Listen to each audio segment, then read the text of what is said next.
Terakhir makan sop yaitu di hari ketiga lebaran kemarin, karena udah lama nggak makan sop jadi ya udah deh hari ini kita bikin sop saja. Pertama-tama saya mau bersihin dulu sopnya, bukan sopnya, kaki ayam dan juga kepala ayamnya. Semua kuku-kuku dan juga kulit yang menempel pada kaki ayamnya dibuang. Nah ini yang kuning-kuning ini merupakan jaringan kulit luar bagian ayam, jangan lupa dibuang juga. Untuk membersihin kulit bagian luar kaki ayam ini harus menggunakan air mendidih ya bun, jangan pakai air dingin ataupun dekorok, itu susah banget, lebih enak pakai air mendidih aja. Kalau kalian udah tahu teknisnya pasti gampang banget. Bagian cekernya saya belah dua dan juga bagian kepalanya saya pisahkan antara leher dan kepala supaya lebih banyak. Kemarin saya ada beli ceker ayam sekilo, dapatnya segini ya cukuplah untuk makan kita Kira-kira di sini ada nggak sih yang sama dengan saya sukanya makan sop ceker? Kalau saya sekeluarga itu jujur suka banget yang namanya sop ceker, apalagi Mas Azam dan Adik Waldan nggak cukup sekali makan. Bisa-bisa berulang kali makan karena mereka sesuka itu dengan yang namanya sop ceker, apalagi Mas Azam. Kalau Mas Azam sukanya makan kepala ayam, sementara itu Adik Waldan sukanya makan ceker ayam. Sementara itu untuk perbumbuan sopnya pasti kalian udah paham dan juga udah pada mahir lah ya yang namanya bikin bumbu sop. Kalau bumbu sop saya sendiri cuma pakai bawang merah, bawang putih, lada dan juga sedikit buah pala, itu semua dihaluskan. Aromatiknya saya pakai kapulaga, kayu manis dan juga sedikit cengkeh, jangan terlalu banyak, kalau terlalu banyak nanti bakalan ada rasa yang dominan pahit atau pedar. Setiap kali masak sop pasti semua bumbunya saya tumis terlebih dahulu supaya lebih enak, karena pernah juga saya masak sop bumbunya tidak ditumis atau dicemplungkan langsung ke dalam airnya dan rasanya itu kurang segar menurut saya pribadi. Semenjak kejadian itu tiap kali masak sop makanya semua bumbu itu saya tumis terlebih dahulu. Nah ini pertama-tama saya ungkep dulu semua ceker-cekernya supaya lebih lembut, karena kalau cekernya kurang lembut Pak suami kurang suka, apalagi anak-anak akan lebih sulit buat makannya. Oleh sebab itu setiap kali masak sop selalu saya bikin lembut untuk bagian ceker dan juga kepalanya. Bari nunggu cekernya lembut, saya mau siapin dulu semua bahan-bahan yang bakal dicampurkan ke dalam sop nanti. Saya pakai campuran wortel dan juga untuk kentang. Potongan wortel dan juga kentangnya sengaja saya potong besar-besar supaya tidak gampang hancur atau lembek. Setelah itu baru saya siapin kolnya dan juga bagian tengah kol itu jangan lupa dibuang karena bagian yang tengah itu keras. Beginilah kira-kira penampakan kol yang sudah dipotong. Kemudian lanjut lagi saya mau potong-potong atau iris-iris daun bawang dan juga daun sop. Untuk irisan daun sop dan daun bawangnya jangan terlalu halus, saya lebih suka irisannya kasar-kasar saja. Setelah dikira cekernya sudah cukup lembut, kita campurkan semua bahan-bahan yang bakal dicampurkan ke dalam sop. Ada kentang dan juga wortel, kemudian tutup kembali kualinya supaya lebih cepat mateng. Terus lanjut ditunggu sebelahnya saya mau rebus sambal untuk makan sop nanti. Untuk persambalannya cuma pakai cabai merah, bawang putih dan juga tambahkan 1 buah tomat. Rasanya kurang segar aja kalau makan sop tidak pakai sambal. Kira-kira kalian bagaimana? Tiap kali makan sop ada lawan sambalnya tidak? Kalau saya tiap kali masak sop wajib banget yang namanya sambal rebus. Kemudian setelah sopnya matang baru kita masukkan semua daun bawang dan juga daun sop yang udah diiris kasar tadi. Tujuan dimasukkan air supaya daun sop dan juga daun bawangnya itu tidak terlalu lembek ketika dicampurkan ke dalam kuah sopnya. Sementara itu yang giling percabai-cabiannya saya dibantuin sama Pak suami, karena Pak suami jago banget yang namanya giling-giling cabai.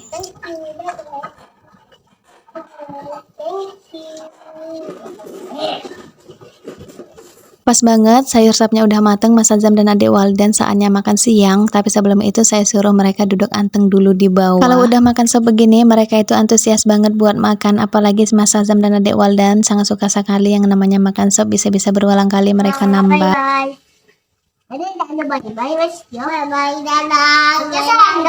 Makan guys, bilang. Makan guys. Jadi ikutan makan sini ayo. Untuk posisi duduknya sengaja saya beri jarak antara mereka berdua, jangan sampai berdekatan apalagi berdepet-depetan, nanti bakalan rebutan walaupun mereka udah dikasih piring satu persatu. Yang namanya anak-anak juga sering padahal rebutan. Di dalam piring mereka itu udah saya kasih dengan porsi yang sama dan juga dengan lauk yang sama, tapi entah apa yang mereka rebutkan. Tiap kali makan berdekatan pasti ujung-ujungnya ada salah satu di antara mereka yang nangis. Di sini ada nggak sih pengalamannya yang sama dengan anak saya? Tiap kali makan berdekatan pasti ujung-ujungnya ada yang nangis. Kalau ada komen di bawah ya. Apalagi ini jadwal makan siang sangat cocok banget dengan lauk saat ini, yaitu kita masak sop ceker. By the way kalian hari ini masak apa? Kalau saya hari ini makanannya makan sop ceker. Rasanya enak banget, bisa-bisa mertua lewat nggak kelihatan lagi. Beginilah cara Mas Azam dan Adik Waldan makan. Untuk minum dan juga tempat tulangnya harus dikasih 1 sorang. Sekian dulu video saya hari ini, thank you for watching and see you the next video, bye bye.